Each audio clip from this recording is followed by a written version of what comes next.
Hello, everybody, and welcome to the Women's Soccer Show. I'm Sarah. And I'm Allie. And we are back. It's episode 18. This season's gone crazy fast.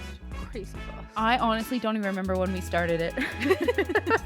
How was your weekend? First half was great, and then I went to go watch West Ham play, and then no. And why not? No, yeah, it was just painful. 3-0 loss to Everton. It was just painful, I think a lot of WSL fans had a painful weekend, which is something we are going to talk about. Yeah, at least I got a game. That's what I'm going to say. I got a game. Yeah. You didn't travel a few hours for nothing and then go to the pub and then miss your train back. I saw a lot of people miss their trains back. Yeah, no, I didn't do that. All right, well, let's do it. Today we're talking the WSL cancellations. We are going to talk Manchester United versus Reading, or should I say Reading versus Manchester United for those of you who wanted me to say the host team first. I apologize. And then we're going to get into the U.S. Women's National Team, who had 2 friendlies that we haven't gone to talk about yet. But first and foremost, we've got to start by talking about what people are really calling embarrassing day for the WSL. And I am just tired. I'm so tired of talking about things like this. So Allie, what happened? So basically, out of the 6 games that were going ahead this weekend, 3 got called off for a frozen pitch. Mm-hmm. And they varied in degrees of embarrassing. So Tottenham, Leicester called it off the day before. Fine. Fans very unlikely to have travelled before then, given them plenty of notice. Brighton Arsenal got called off 2 hours before the game, and as we saw, fans had travelled down to Brighton before it got called off. Shout out to Wouba Moy, who put some money behind a bar round the corner from the ground and had got Arsenal fans drinks as a thank you for travelling. Oh, she's a good egg. She's such a gunner at her heart, isn't she? Absolutely. But the most embarrassing and the most, and I'm going to say it, piss poor attempt was the Chelsea versus Liverpool game, which got called off 6 minutes into the first half. Mind you, this was happening at 6 a.m. my time. So I'm waking up to all of this on Twitter and trying to timestamp when everything was happening. But I think it was 2 hours before the game, they said, we're doing a pitch inspection. We'll let you know. Did the pitch inspection. An hour before the game, they were like, we're good to go. Game is on. Hooray! Game starts, and then 6 minutes in, it is called off. Were you watching that, Allie? Did you see that scene? Yeah, because basically what happened was he sends he points the players down to the tunnel, and then calls, referee. Yeah, and then calls Matt Beard and Emma Hayes over. They have a brief conversation for about 3 or 4 minutes, and then that was it. Game was done. Except for they didn't tell anybody in the stadium until everybody had gone away and the players were talking to the fans, and then they were like, oh yeah, by the way, the game's off. Yeah, I heard the players were nice enough to stick around and say things. Emma Hayes did. It's not their fault. I mean, the big question here, it's whose fault is it, and why do we keep running into this? And for me, I say I'm tired about talking about this stuff. This happens so much, and there's a couple ways we can go down this road. We can go down the road of, let's talk about how absolutely terrible it is that this game got called off 6 minutes ahead of time. Yep. I'm sorry, 6 minutes into the game. Yep. Because that's one thing. And then we can talk about the larger issue of we see so many games postponed. That's frustrating.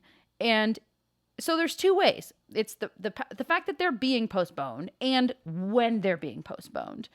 So let's stick with the easier part and talk about when they're being postponed first, because I feel like that's such a simple solution, and it frustrates me that this league can't get it right. And people on Twitter are saying it all over the place, and they're right. This is supposedly one of the top leagues in Europe, and this is not professional. And it's not good for the players. It's not good for the fans. It's not good for the league. It is so avoidable as well. So avoidable. What are your thoughts on it? Yeah, no, it 100% is. I think the thing, especially with the Chelsea-Liverpool example, was at 9:30 that morning, there was issues with the pitch and the ref wasn't going to let the game go ahead. Then they did another pitch inspection and said, yes, it was fine, and then called it off after 6 minutes. Then there was talk that they were going to postpone the game to 2 o'clock to allow the pitch to thaw out and let it carry on. And I think TV had an influence on that because they were the BBC game of the day, and I think scheduling was like, you either play at 12:30 or you don't play. How are there not already things in place to say you need to call a game by X number of hours before kickoff? And if you don't call it, then we're playing, barring, some weird weather pattern changing or something like that. How are those not in place? You would think it would be simple enough by that, but it's not. And I honestly think my biggest thing is, I think we are sacrificing facilities and stadiums for atmosphere. And I say atmosphere in air quotes, because the league that the men that the women share grounds with are so below par, apart from Leicester, essentially the top tier of WSL, the top tier of women's is sharing stadiums with lower tier men's. Yeah, the exception being Leicester are now playing in their men's stadium, and that's a Premier League team. Reading play in their men's stadium, which is a Championship team that used to be a Premier League team. Mm-hmm. And West Ham's is a lower league ground, but as part of their lease, they replaced the pitch. So their pitch is actually like top quality comparatively. And I think the argument is, we want to play in smaller places to grow and build atmosphere. But what atmosphere are you going to... Because you can guarantee that Chelsea and Liverpool is going to be played on a Wednesday night. So there's not going to be many Liverpool fans travelling. Yeah. It's going to be a late kickoff, so therefore you're not going to get the kids that would have gone on a Sunday travelling. So you're going to play to probably one man and his dog on a Wednesday night. What atmosphere is that? I would much rather we played in better facilities. And you don't open the top tier. Yeah, you only have one stand open. I would much rather that, and it carry on, and the girls and the women and the players get the facilities that they deserve. You're saying it's a BS argument to say we're not playing in the men's stadium because it's a better atmosphere when we play in a smaller stadium that's full versus a larger stadium that's not. It's nonsense. Essentially. It's nonsense. And I'm tired of this. We've had this conversation so many times, Allie, right? And every time there's always somebody being like, well, men's games get canceled because of weather too. It's not the same. It is not the same, and it's not as frequent. I think why people are mad and why it upsets me is I'm not even surprised. The frequency of this and the fact that it's handled seemingly worse and worse and worse every single time it happens is what is so upsetting. And you're right. There are two solutions. Number one, put underground heaters or whatever they're called in the facilities that the women play in, or let them play in the facilities that already have those. But this is the top tier of soccer. Okay. And we always come back to this same argument. It's just like this argument around investing. Okay. If you invest, you will see the returns. It is the same thing here. If you invest in the women in this capacity, it's the same as investing in them, monetarily, in training facilities, in every capacity. If you invest, you will see the returns. If you want to put them in the men's stadium, and you will still see the growth. If you want to invest in under pitch heaters, you will see that you need to invest, though. Keeping it at this place where it's not treated equally to a top tier of men's is not how you're going to grow the game. And I get that people are arguing that you'll grow the game if, the atmosphere is good. Well, if you're not playing the game and you're getting fans who are going to their first ever game and they travel a couple hours on the train and then it's canceled, guess who's not coming back to a WSL game? Exactly. That's exactly it. And the argument then when people say, men's games gets cancelled, I would love people to tell me when was the last time a Premier League man's game, because this is the equitable that we're talking about, of level and standards. Tell me the last time a Premier League game got called off because the pitch was frozen. Yeah, I mean, I think we've said it all, and I agree with you that my first choice is to have the women playing in the same stadiums as the men, but I do understand playing to a full stadium in a smaller ground could be more beneficial. I don't care, but it's one or the other, and it's not where we're at right now. What the solution is, it's put the heaters under the training grounds or the pitches that they're playing on, or move to the men's stadium, but make a permanent solution to this. And it's frustrating that we have this discussion every time, and every time they have not. Moving on to a more positive subject in the WSL. Allie, what's our game? Our highlighted game of the week. Our highlighted game of the week is Reading versus Manchester United, which was An one of the few unexpected games. one. Do you know what? It was unexpected because as a neutral, it was quite a thrilling game, and so I enjoyed this one. You know, I was close to also suggesting City Aston Villa. We had some really fun games. We had, West Ham lost 3-0. That wasn't expected. Basically every game that played, we got an unexpected result. But this one was exceptionally fun. Yeah, no, absolutely. Do you know what? I'm going to caveat that with as a neutral, because I'm saying if you are a fan of either one of these teams, you cannot help being disappointed with that game. Yeah, I see what you're saying here. I see what you're saying. Because as a Reading fan, you held on to like 87 minutes. You could have taken points off of Man United and then one lapse in defence and Rachel Williams gets that goal. And if you're Man United, that was a scrappy win. Like, the way that the top teams are playing each other, it's very likely that our league is going to end up in goal difference. And if you're only scraping these 1-0 wins against Reading and like Leicester, like they did before, you can't help but feel a bit disappointed by that. Yeah, it's funny because I think a Reading fan would have been all right with a 1-0 loss, as okay as you can be in a loss, right? Yeah, Nobody's exactly. going in being happy with a loss.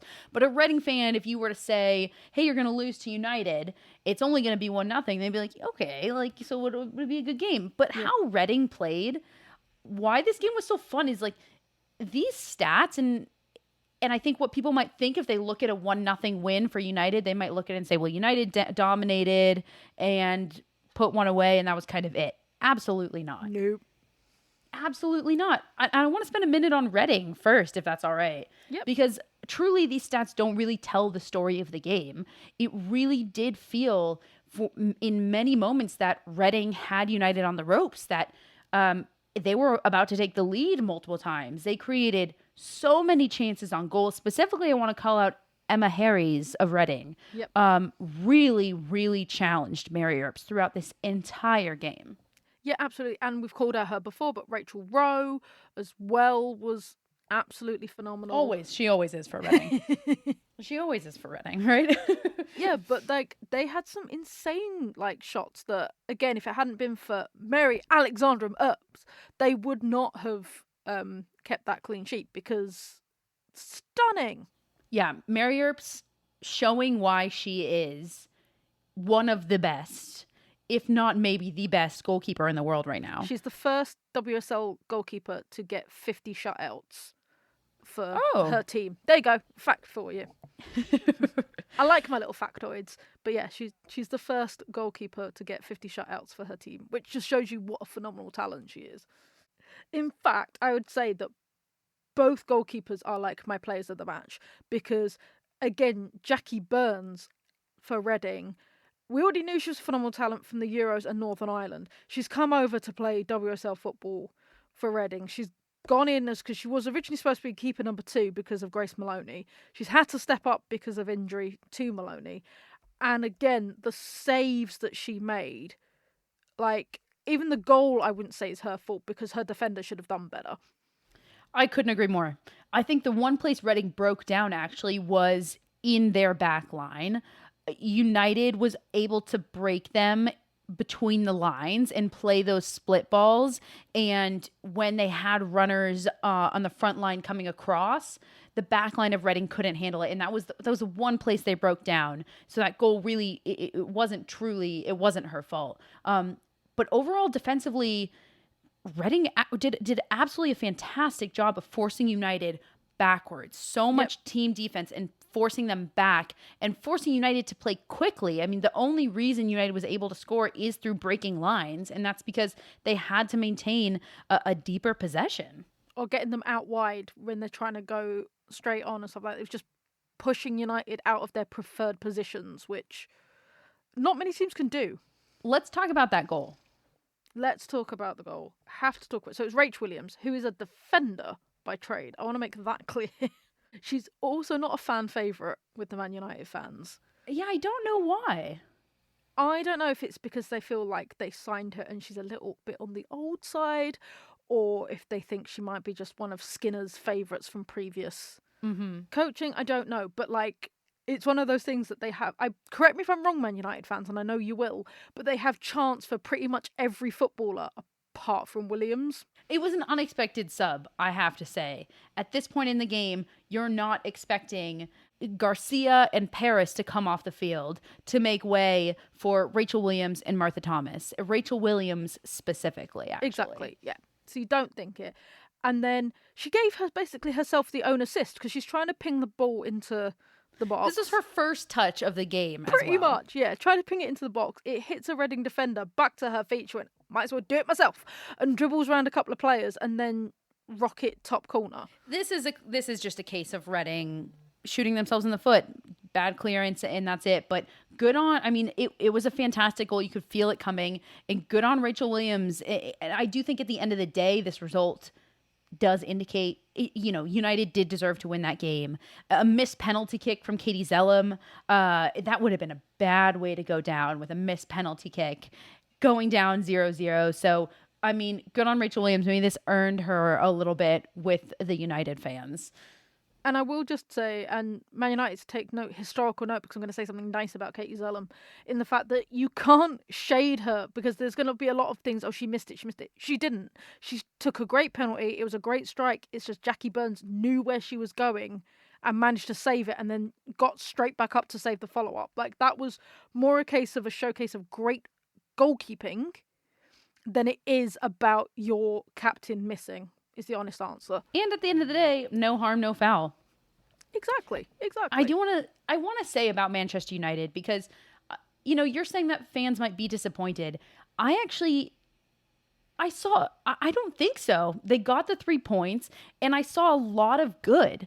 The only thing that I could point to that anybody as a United fan could potentially be upset about is the fact that they created so many opportunities but couldn't capitalize. And something like that, a mistake like that, not being able to capitalize on these incredible opportunities that they were creating, will not fly against teams like Arsenal, like Chelsea, in the Champions League, which they're hoping to get into this year.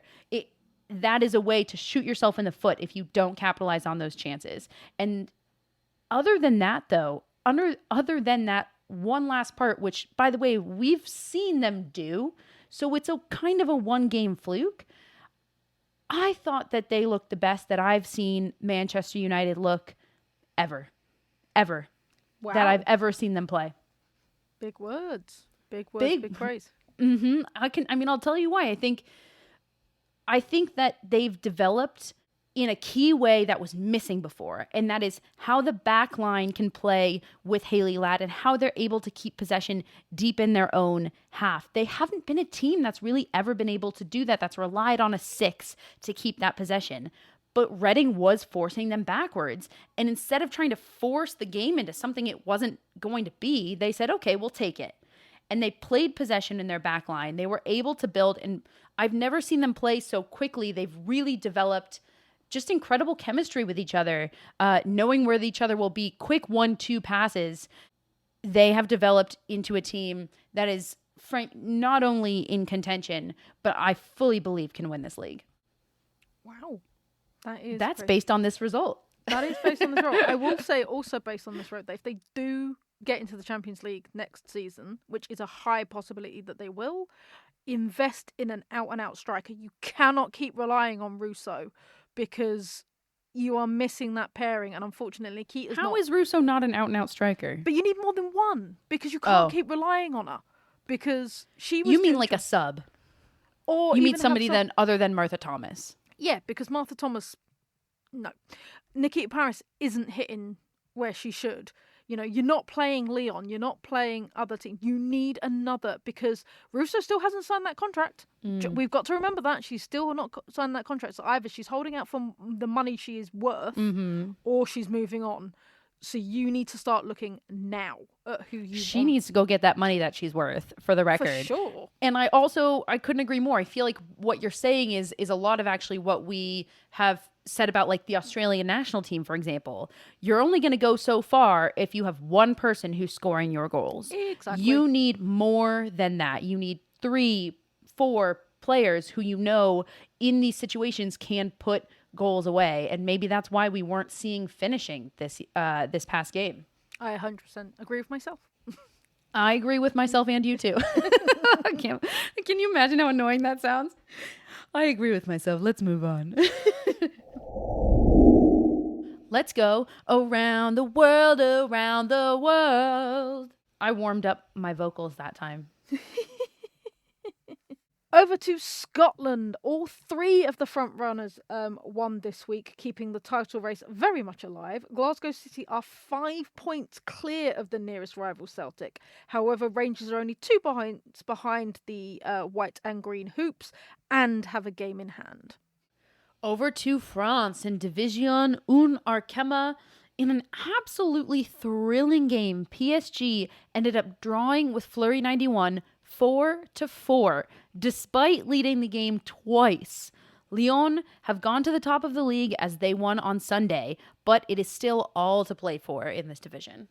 To the land down under in Australia, Western United hold on to the top spot with their win over Brisbane. Melbourne City is still hot on their heels with their win. Sydney FC are 6 points behind, however they have 2 games in hand. Finally, over to España in La Liga. Barcelona beat Sociedad 3-0 to win the Supercopa. However, there was a controversy about the medal ceremony. Check out our News in 10 on our Patreon for more details on that. Have you checked out Total Football Analysis yet? TotalFootballAnalysis.com provides researched analysis on loads of football games, including women's football. Want to know why Miedemar scores so many goals? Do you want to explore how City have turned it around this season? Head over to TotalFootballAnalysis.com and sign up to learn more about the beautiful game. We have a special discount for listeners of the Women's Soccer Show. At checkout, type WOSO10 to get a full year for €10. That's €40 off the yearly subscription. Head over to TotalFootballAnalysis.com and type WOSO10 at checkout. So let's talk about Sarah's favourite topic. We haven't talked about them in such a long time. International football. International football, specifically American international football. Number 1 in the world, baby. Those rankings are rigged, but that's a conversation for another time. We'll do a Patreon episode about how FIFA gets their rankings and why we're allowed to be mad about them, but they are actually based on numbers, not just somebody in a FIFA office ranking people, which it does really seem like it is. It does feel like that sometimes. I'm not gonna lie. Definitely. Yeah. But we're going to talk about the US women's national team, who we previewed before. They flew over to New Zealand for 2 games and had some stonking results, winning 4-0 and 5-0 respectively. And that's going to prep them because the She Believes is coming up, which is going to be the middle of next month, I believe. So let's talk about the international team. Well, when we previewed this, we also just commented on this, and I think it's important too. This is what investment gets you. Where is the World Cup this year? It's in Australia and New Zealand. I think people underestimate how much toll it takes to fly that far, to like on your body, to do that journey and make that time change and also have to play competitively. So this is what investment in the federation also gets you. This trip there, frankly, regardless of the results, was always going to be good preparation for the US because now they know how to do it. They know what to expect. The players know the cadence of the journey, into the training, into the game. It is just so important. I just have to highlight that. Yeah, no, absolutely. I wish that the England team had the time to do this because I think it's even a bigger time difference for the UK teams. But that's a great question. I don't know how to say this. We just paused and looked it up because frankly neither of us were sure for a second. Turns out I was wrong. Turns out that it's a bigger time difference for the US, but it doesn't matter because it's still massive amounts of the world to travel. Yeah, absolutely. So let's just go back in time for a brief second and talk about 2022 because 2022 was not a great, especially at the end for the US national team.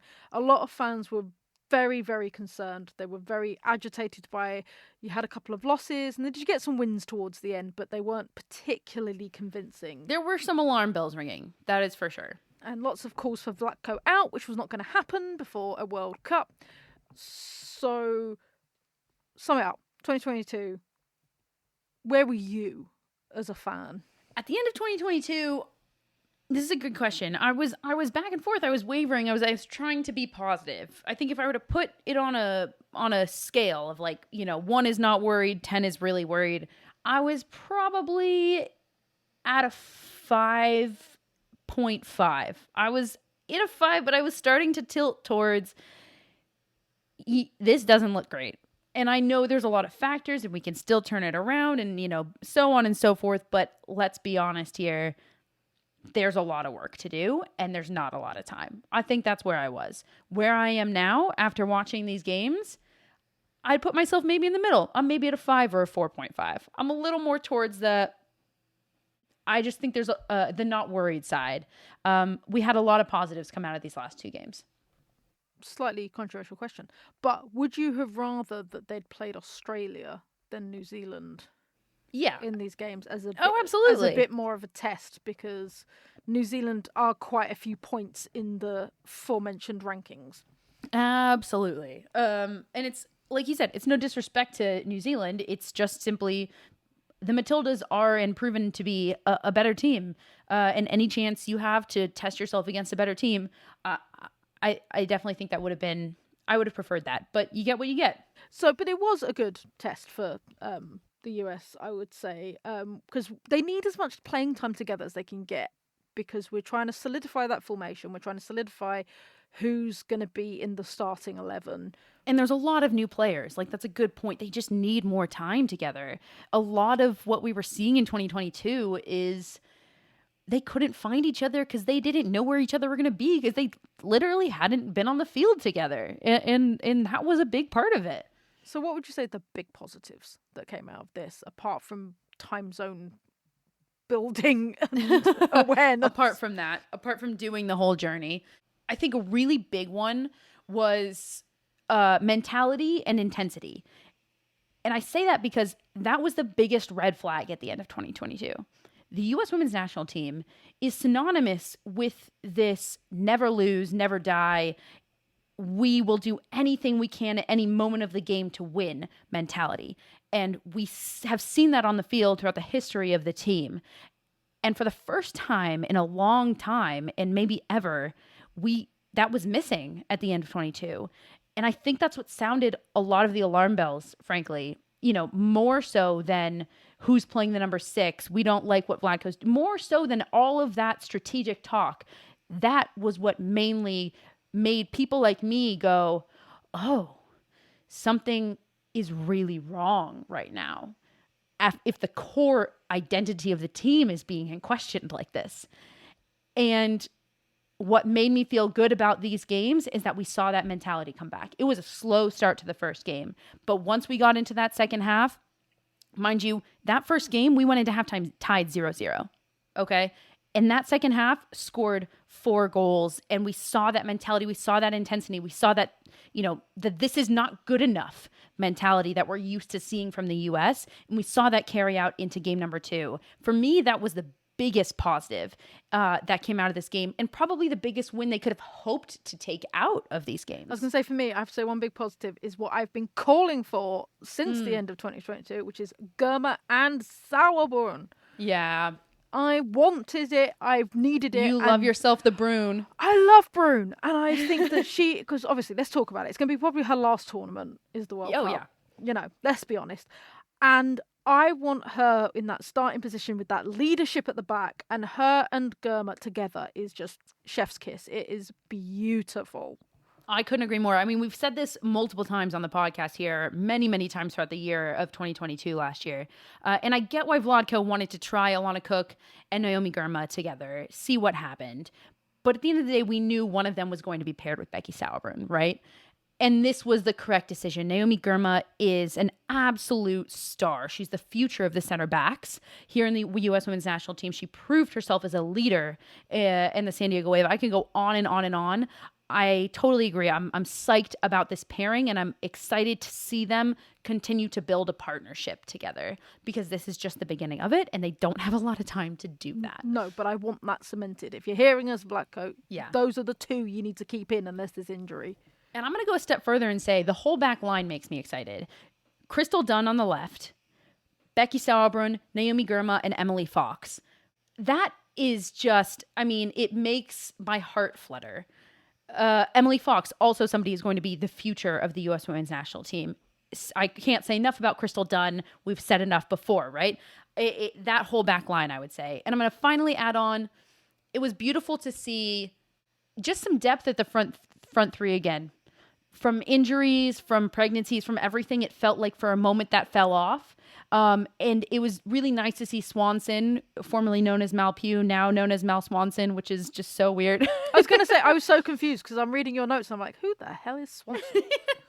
Everybody was kind of, because when Mal Pugh scores, we kind of like to go pew, pew, pew. And so everybody was like, what do we do now? And when she scored, in my mind, I was like, pew, pew, pew. And I was like, what do? We do like swan, swan, swan. And I saw somebody tweet it. It was like, what do we do? Like honk, honk, honk. But it's just so great to see the depth. Swanson, Morgan. Obviously, we were missing Sophia Smith in these couple games, but we got Lynn Williams back, Midge Purse, Ashley Hatch, Trinity Rodman. I mean, you have Trinity Rodman coming off the bench and adding such a spark, and it's just, there's a lot of positives, and it's exciting to see that the front line is building more and more. Okay, so we've talked about the positives. We do have to go slightly into the negatives. And one of the biggest negatives and the biggest weakness that needs to be worked on is that number 6. We talked about it in 2022 with the friendlies that you guys had, and it's still an issue in the fact that it's not linking, it's not working. And like, you've got a couple of options, but they're not fitting in. Like you said, you've got a great front three that's working. You've got your back four, which is cementing itself and is looking to be fearsome once again. But your midfield is weak. And there's no other words for it, is the fact they are weak. Yeah. You know, it's so weird that 4 years ago, the midfield was just like gold everywhere. Julie Ertz, Sam Mewis, Lindsay Horan, Rose Lavelle. And it's an embarrassment of riches where you're like, well, but we've got 4 world-class midfielders, and who's going to sit on the bench this game? And sadly, you know, to all of my fellow U.S. Women's National Team fans, we've got to let Julie Ertz go. We've got to let the idea of it go. It's not happening right now. Whether it ever will again, I don't know. And the fact is, we've been, like you said, trying to find that replacement. But the other fact is that there is no other Julie Ertz. That's what made her the best in the world. And, you know, back at the end of 2022, there were a lot of calls, and I've said it, for Vlatko to change the formation. If it's not working, if you can't find somebody to fill this number 6 role in this 4-3-3 that was built for Julie Ertz as a number 6, why are you not changing the formation? And he kind of went halfway. He didn't change the formation, but what he's clearly doing is making this number 6 role less of a we're going to play both sides, offense and defense, and more of a we're going to sit in front of the back line, and we're going to play defensively, and we're going to take up space, and we're going to take up the field. I thought it was a really interesting move to try Korniak at the number 6. Personally, I didn't like the move. I didn't think it worked well. That's not her natural position. Yes, she's really tall and she can cover space, but you need more than that in a number 6. So I didn't love it. We again tried Sullivan at the number 6, and you know, it just doesn't work. So this is still a huge hole. And I like the shift that he made to say this is going to be defensive and we're going to let Horan and Lavelle do all of the offensive work because they're amazing and they can handle it. But we still haven't found that person, unfortunately. And it's a little late in the game to be still hunting for it. And that's the biggest negative. Andy Sullivan makes me sad because she does it so well in the league, but it's just not working internationally. It's not. It's really not. And yeah, I mean, we know it. This is the missing piece. And as soon as we can fill it, whether it's changing the formation, which at this point in time they're not going to do, or finding somebody who can fill it well enough, and building everything else around it to support whoever that is as best we can.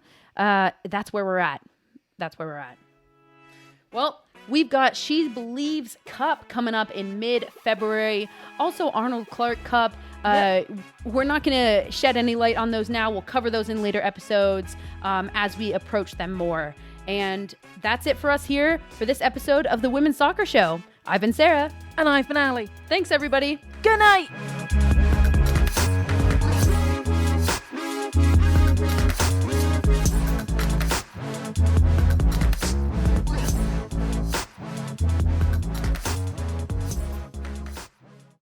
This podcast was edited by Monkey Hill Media. Visit monkeyhillmedia.com for more information.